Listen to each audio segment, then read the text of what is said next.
Don't you sometimes wonder why so many immigrants who come to America can build a new life and a fortune while many of the people who were born here are barely surviving?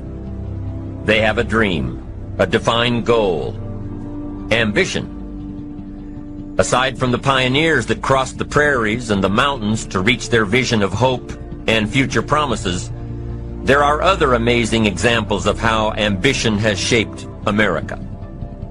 Take Ben Franklin, for instance.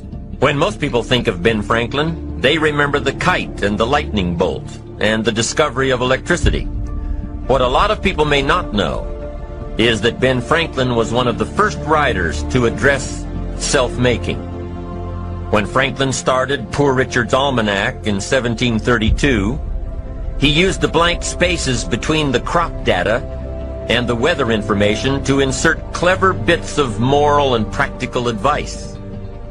I'm sure you've heard the saying, fish and company start to stink in 3 days. Well, that was one of hundreds of Ben Franklin's comments on life. Another was, diligence is the mother of good luck. You know, it's amazing how hard-working, smart-working people have all the luck. We sometimes hear of a brand new musical group, an overnight success. They must have been in the right place at the right time, knew the right people, had a friend to help them out. But if you've ever watched an interview with some of these folks, you'll probably hear that their overnight success took several years. Diligence is the mother of good luck. Now, in addition to these witticisms, Ben Franklin gave us 3 principles of success and ambition that have withstood the test of time. Number 1, happiness doesn't come from big pieces of great success, but from small advantages hammered out day by day. What Mr. Franklin is saying here is that we must be happy with what we've got when we're in pursuit of what we want. Too often we say, oh, I'll be happy when I just get that promotion. I'll be happy when I just land that contract.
I'll be happy when I just have more money. I'll be happy when I just what? You won't be any happier when you reach your goals than you are right now. It just doesn't work that way. Abraham Lincoln said it best. He said, you'll be as happy as you make up your mind to be. Right now, whether you're on your way, whether you've already gotten there, you'll be as happy as you make up your mind to be now. Right now. Being happy on the way doesn't mean you can't aim for great things. After all, look at everything Franklin accomplished in his lifetime. It means that big achievements come one small advantage at a time. It means that you've got to enjoy the journey. It means that you must enjoy and take pride in your little accomplishments. It means enjoying who you are becoming in pursuit of your eager desire, every day, every single day. Ben Franklin's second principle said that life is plastic. Within each of us is the power to mold ourselves and mold our environment.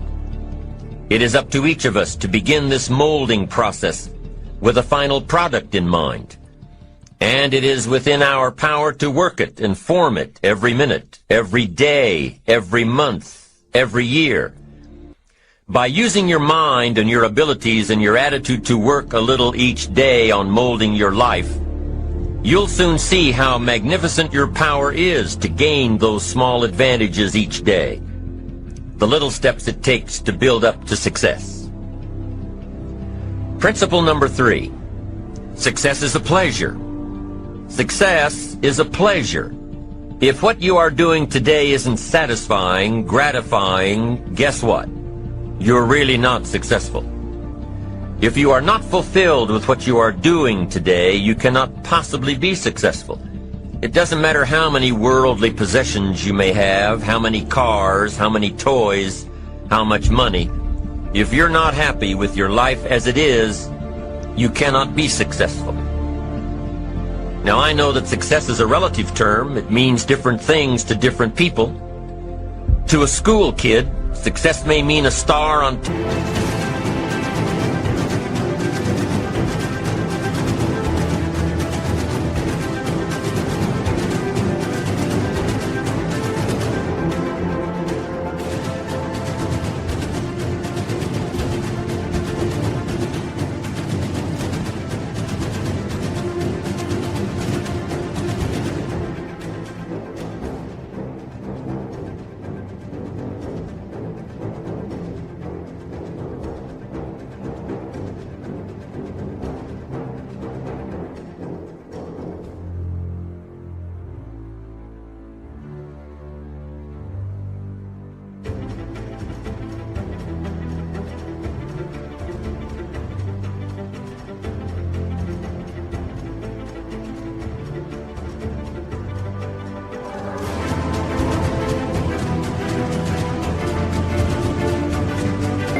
top of his latest test.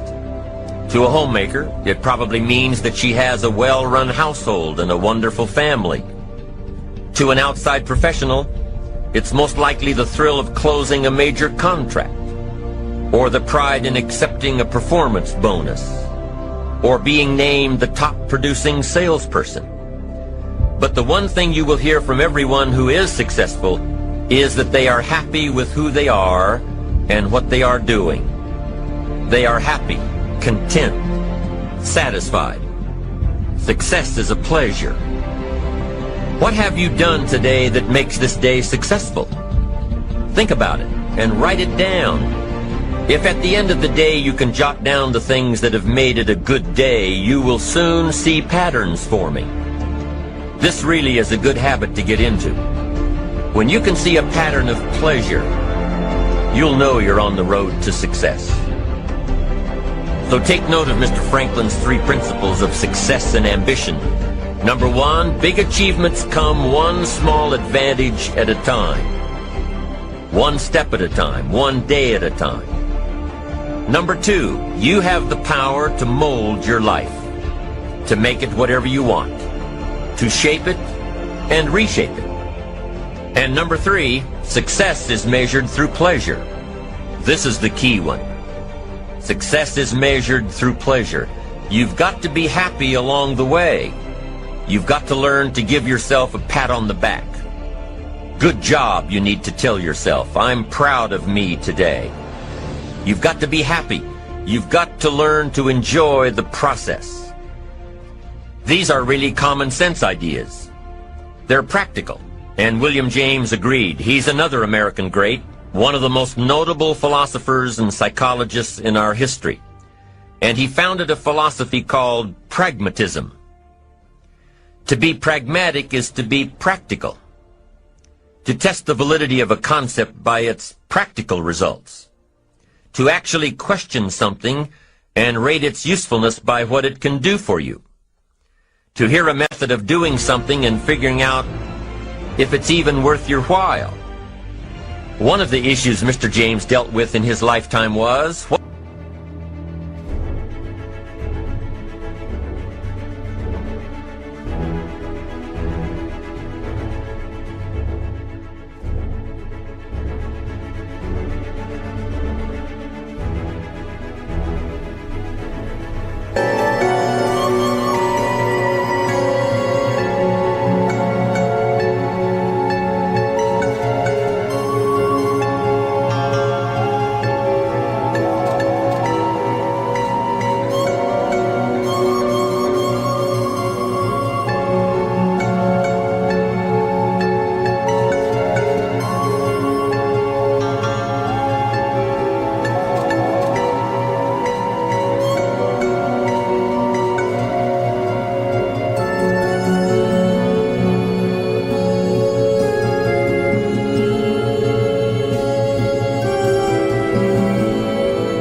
what does it mean to be a success, a significant person?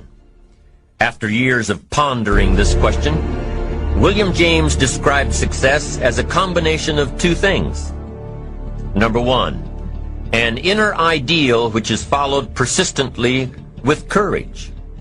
And number two, outer achievement related to that ideal. Let's go back to number one. An inner ideal which is followed persistently with courage. I take that to mean defining a goal and having the resolve to complete it. No matter what, I'll do it or die.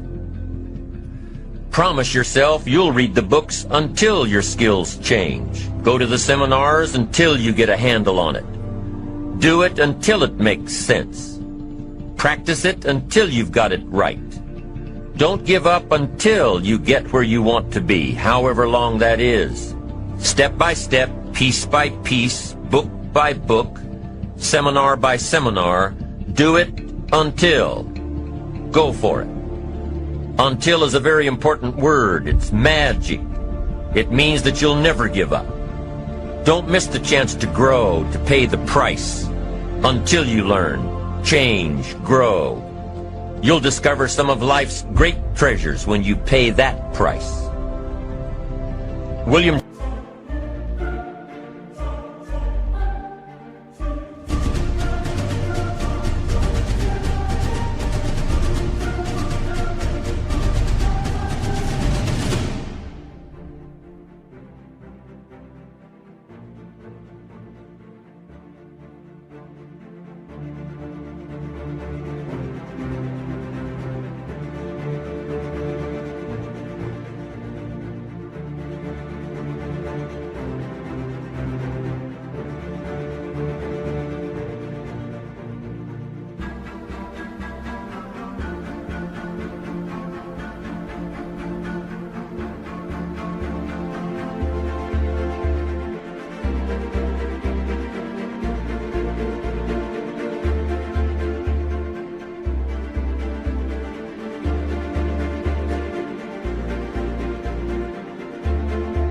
James' second part to success dealt with the outer achievement related to that ideal.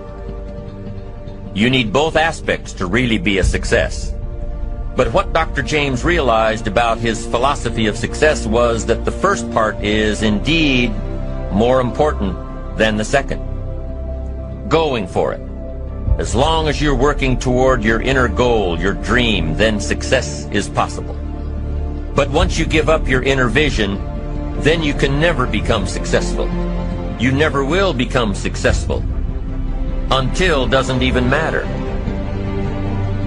Now, maybe the person who's been working on a project for 10 years can be successful in his own right, if he's honestly working toward it, doing everything to make himself worthy of reaching the dream, really happy with where he is,